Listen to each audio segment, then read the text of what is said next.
It's time for a reality check. We're here to deconstruct health and fitness trends and provide tangible advice so you can become 1% better with each choice starting today. Welcome back to Reality Check. We are your hosts, Jess and Jill, and today we are going to talk all things overcoming gym anxiety. So if you didn't catch last week's episode, we talked all through just gym etiquette 101, kind of the unspoken rules of the gym and respecting other gym goers and all that fun stuff. Today is really more about if you're new to the gym, if you're getting back in the gym, if you just generally don't feel super confident going to the gym and going through your lifts and doing what you need to do, this episode is for you. We're going to dive into all of those things of just how to use the gym, how to navigate things, and just getting more comfortable with doing your thing and living your life and going to the gym and feeling confident. So first things first, Jessica, would you like to kick us off? Yeah, I'm still on my rabbit holes of all the things we were discussing. Okay. The first thing first, wear something that makes you feel comfortable. So you want to feel as good as possible, right? Now, I don't mean you have to love every part of looking at yourself in the mirror in the gym or anything like that, but like, don't wear leggings that are too tight because you want to feel good when you're there, right? Like wear things that feel good on you. And if you feel good and you're like, I feel awesome and I want to wear a crop top and whatever, do that. Like, but you got to do you. Don't feel like there's any rules or like you have to abide by anything else. And especially, and I say this in general for all of our women who we're coaching, but clothes that fit your body now, right? Like let's love our body as they are now. And then we can keep working towards making ourselves healthier. But wear clothes that fit you and make you feel good. That's it. And then I do have some clients who are like, I hate going to the gym because I don't like seeing myself in the mirror. It's like, okay, then like, you don't have to stand in front of a mirror and stare at yourself, right? You can find a little corner and use your dumbbells. But one of my number one rules when I was training in person was you are not allowed to talk bad about your body during this hour that we are together. And this is not me like fluffy, positive self-talk. It's like, I don't need you to like lie to yourself and say all these positive things, but like, let's practice appreciating our body for what it does and not picking apart every little thing. So like maybe make that a rule for yourself. When you're at the gym, I'm not going to nitpick what I see. I'm just going to move on and go back to my exercise. That's it. And just focus on like what you can do. You're lifting weights, you're doing new things. Those are all accomplishments in and of itself that you're just there and doing something for yourself. So you're there to get stronger. You're there to be healthy. You're there to take care of yourself. You're there to grow and evolve inside and out and change as a person. Appreciate that. And like Jess said, I mentioned this in the last episode, but if you're more comfortable in loose fitting clothes, do that. If you are feeling really confident and lean one day and you want to wear something a little bit more fitted, do that. Nobody cares. Nobody knows that you're on your cycle, that you're bloated, that that's why you're wearing an oversized t-shirt, that you had too much sushi last night, which is usually why I'm in an oversized t-shirt on those gym days. So if you see me, that's probably what I did the night before. Whatever the reason is, nobody cares. You're just there to lift, be comfortable, and do what you have to do. Yep. Okay, rule number 2 for overcoming gym anxiety. Just start. Just do something. Small steps make a big difference. You do not have to have the expectation that you have to go 4 days a week for an hour at a time. Every day might be different, honestly. So sometimes when I have clients who go through these phases of like, I'm just really having a tough time, I'm not motivated, I don't feel like doing it. Can you just commit to showing up? Maybe that looks like walking on the treadmill for 10 minutes. Maybe it looks like stretching for a little bit. For myself, and obviously I have had more experience lifting, right? But for myself, most days I go and I follow my program and I progressively overload because that's what's going to get me optimal results. But if I have a day where I have very little sleep or it's the week before my cycle and I'm just like, oh, I really don't feel it, but I know it'll be good for me. I will go with the expectation that maybe I'll do the first 2 exercises in my plan. Oftentimes what happens is I feel so good that I then keep going. Doing something makes you feel better where you want to continue, but it's not the expectation, right? If I do those first 2 exercises and then I still feel like crap and I just want to go to the sauna, I'll do that. Like relinquish yourself of the expectation of perfection. Oftentimes, if you just start, you will be like, whoa, I can't believe that I actually ended up doing a whole workout today and I feel really good now. I'm so glad I went. Usually that's the outcome. And a lot of times I think that we feel like people are watching us when Jess talks about just starting, nobody expects you. Like I've had women say, like, I want to get stronger first. I want to get X, Y, and Z first before I go to the gym. And it's like, hold on, you can go just squat the barbell and do 4 sets Yeah. of 12. If that's where you're at, that's okay. You never know if somebody is postpartum, if they are rehabbing from an injury, if they're new to the gym. When I go back to the gym after this crazy move in a week, I'm not going to be lifting anywhere near what I was lifting. Will I get back to it quickly? Sure. But nobody knows why you're lifting what you're lifting, where you're at, what your starting point was, how hard you're challenging yourself. None of that stuff, right? Like you might be doing a lower volume day. You might be doing like nobody cares. Nobody is counting your reps. Nobody is watching you. Nobody cares how much you're lifting. Nobody cares. Like Jess said, if you just walked into the gym for 15 minutes, you didn't feel good. You weren't feeling it that day. Maybe you got a call from your boss and you're like, shit, I got to go. Nobody is watching the door so intently that they know when you got there and when you left and what you did during that time. I think we think, and this is like a good reality check, no pun intended, we think that people think about us more than we really do, right? No, they're thinking about you're not that themselves, important. right? Nobody cares. Yeah. Like, just go to the gym and live your life. Nobody is focusing on you. You are the only one hyper focused on yourself. And most other people are in the same way, whether they're insecure at the gym, whether they're like, I look great in the mirror and I'm going to check everybody's paying attention to themselves. Yes. So if you are a little bit nervous, sometimes it can be helpful to follow a program so that you don't feel aimless. There are some good ones that you can follow online. We obviously write all of our programming for our clients and to their level, right? If I have somebody who's only worked out at home and I've been programming for her at home and she wants to start at the gym, but she's like, I feel really intimidated, this and that. I might start her with a dumbbell program at the gym where she can just bring her a couple dumbbells over and train in the corner. Because then eventually she's like, oh, okay, this isn't as scary. Now I'm ready to try machines. And then we work towards barbells, right? Like, so it's okay to just start, but I think following a program can really, really help. I talk about them a lot because they have helped me become a better trainer, but I have tried almost all of them, the MAPS programs from the Mind Pump guys.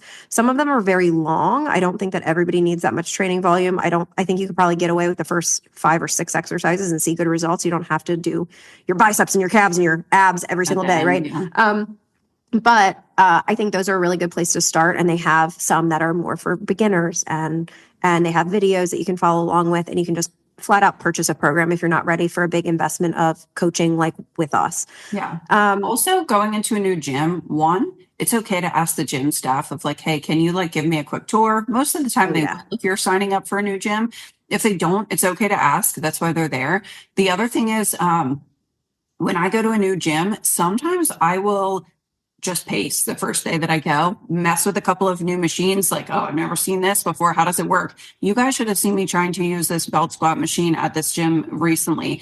It's not that I haven't used a belt squat machine before. This one was just very awkward to set up. And I was actually with my husband, so I wasn't alone doing it that time, which you can go with a friend. And obviously that helps. Takes the pressure off. But I was like trying to figure this out. I was like, oh my gosh, people are probably like, what in the hell is this girl doing? I would have loved for staff to come up to me actually and been like, hey, do you want me to show you how to use this? Because I was like, what the fuck am I doing? But you can ask for help. You can ask for a tour. I will just mosey around, look at the machine, see if I need to read instructions on anything. If I'm going to do a back day and I want to look at what other back machines they have, I want to look around and see what my options are and if there's anything new I can try. So don't be afraid to do those things. Don't be afraid to play with super lightweight on a machine or something new for a couple of sets just to get comfortable. So, and both of us have been lifting out for like 10 to 15 years. So, and we still feel this way going to a new gym. So also your feelings are normal. It's okay to be like, this is new, or I don't know where I feel a little out of like disoriented because I don't know where things are. Like very normal feeling. The only way really to get through it is to get through it, to step out of your comfort zone and try. And then you're going to be like, oh, okay, next time I feel a little bit more comfortable. But your feelings are totally normal. So also everybody at that gym has probably felt this at one point in their life. Another thing that I do too, if it's a new gym or something I tell clients to do, I'm like, hey, if you're feeling a little bit uncomfortable in the gym and you just like, you want to scope out the scene, but you're not comfortable walking around. If you can hop on a treadmill and just walk, warm up, hang out for a second, look get the lay of the land and say like, okay, I see this thing I'm going to use. I'm going to go use those dumbbells first. I'm going to go do the lat pull down first. Squat rack is open. Nobody's been on it. I'm going to go there first. That's also okay. It's something that I used to do when I was getting comfortable of like, let me feel it out. Let me see what people are doing, where everyone's at. So go for a walk on the treadmill and kind of scope out the scene first before, if you're not comfortable just walking around aimlessly like I do sometimes. And if you want to build, we've talked about this, I think, in other podcasts, but if you want to build your own workouts, we did do a workshop with that. So that is on our links. It's like $15 or $20 for this hour-long workshop about how to build an effective program. But there's actual examples in there of like, if you can only make it 2 days a week, do these 5 exercises twice because it's pretty effective. You guys could check that out too if you're not sure where to start. Okay, we already talked about nobody is looking at you, but seriously, they're not.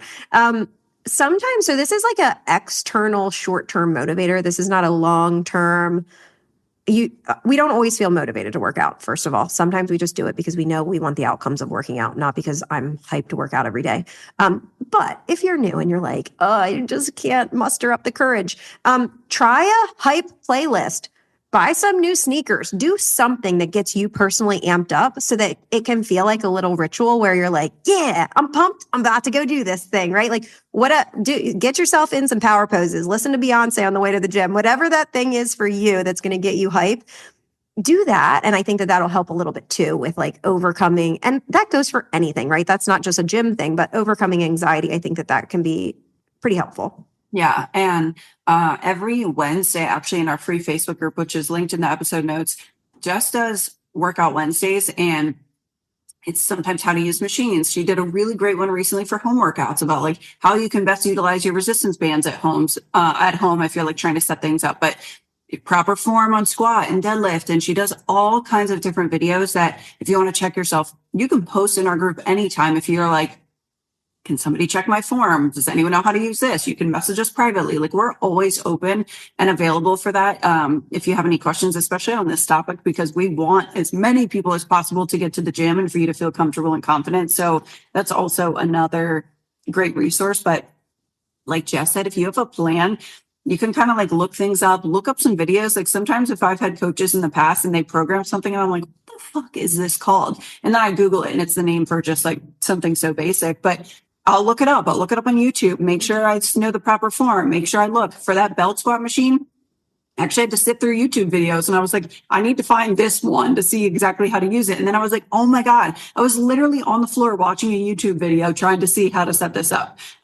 So just get comfortable, get acclimated. Don't, like Jeff said, don't go in blind. Of course, you're going to be anxious. You have no idea what you're doing. You're going to panic and you're going to end up going on the treadmill and leaving. Another one, and Jill kind of touched on this when she was working out with her husband, but like invite a friend, or if you know somebody who already goes to a gym, ask like, hey, I was thinking about joining there. Could I join you next week?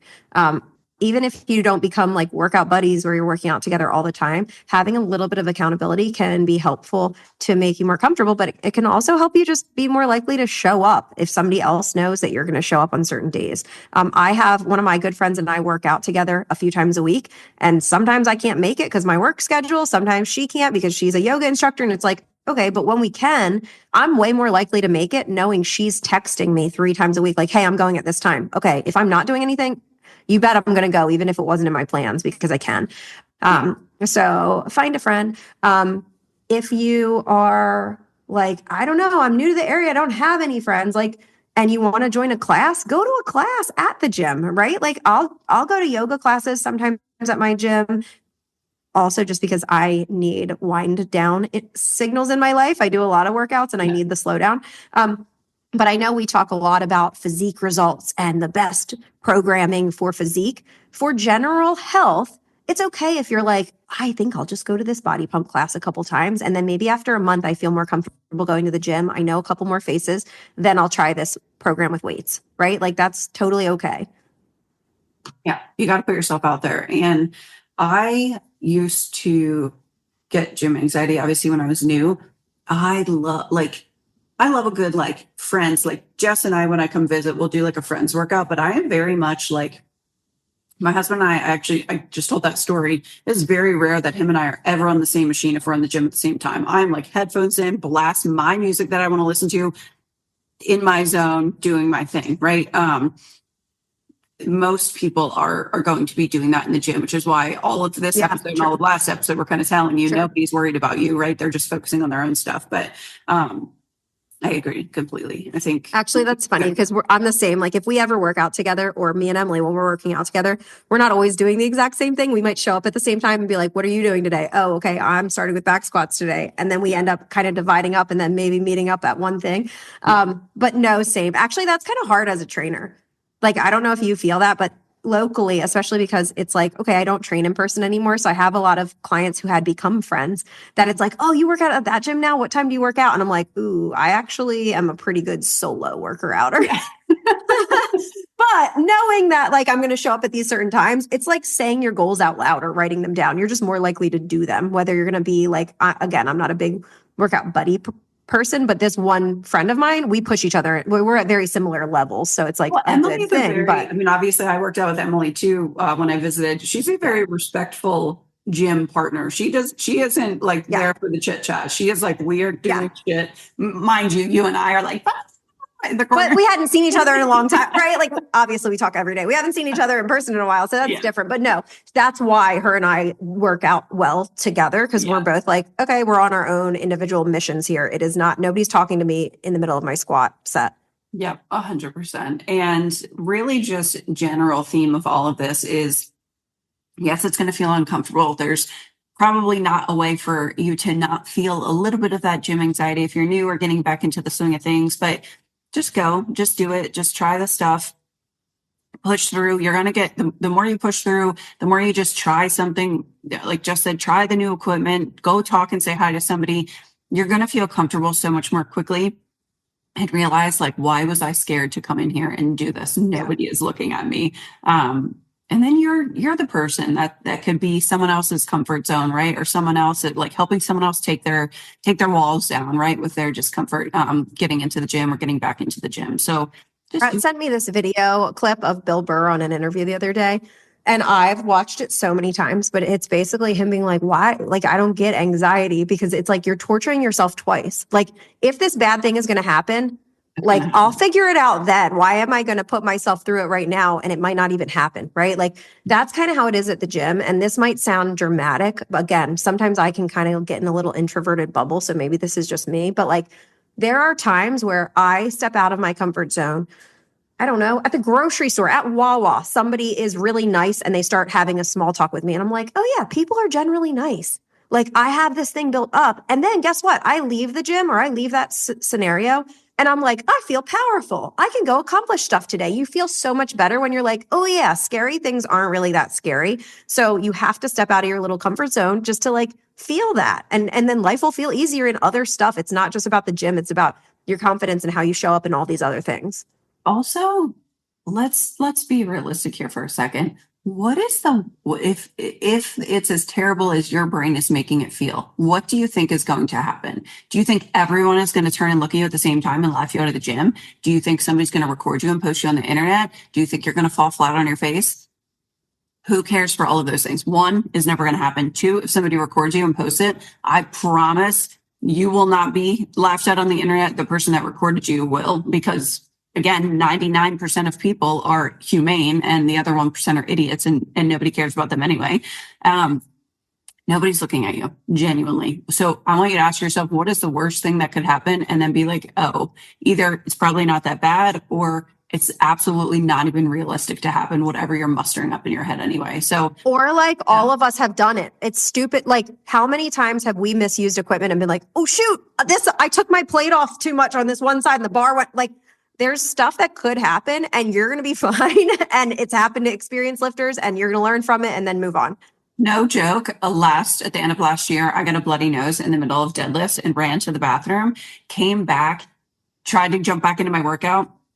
I think I told my coaches this story, and it started bleeding again. I literally shoved tissues up my nose, grabbed my stuff. I was like, I'm going home. And I was like, set 3. Swear to God, the trainer was like, see you, Jill. See you tomorrow. Have a good day. Didn't even like acknowledge the tissue hanging out of my nose. Like literally Because nobody else cares. wants to make you feel bad. Like, yeah, the Nobody- gym and etiquette went episode, back I to talked lunch the about, next day. yeah, I talked about a girl who had, and I've only seen this happen one time in a lot of years of training, who had almost really scarily injured herself on a squat rack. My instant, like, I ran over, somebody else ran over to pick the weight up off of her to make sure she was okay. And then she left. And I'm like, oh, I hate that in my heart because I hope she comes back. Because not one person there judged her. Everybody was like, oh, I hope she's okay. Like, let's show her how to use it. And that was it. That was the end of it. So anyway, that's it. Step out of your comfort zone, say hi to somebody, ask how to use equipment if you don't know how, and you're going to realize like, oh, everybody here is pretty chill and this is cool. Yes. Go to the gym. Just go. Do it for you. That's all that matters. That is all for today's episode of Reality Check, and we will talk to you guys next week.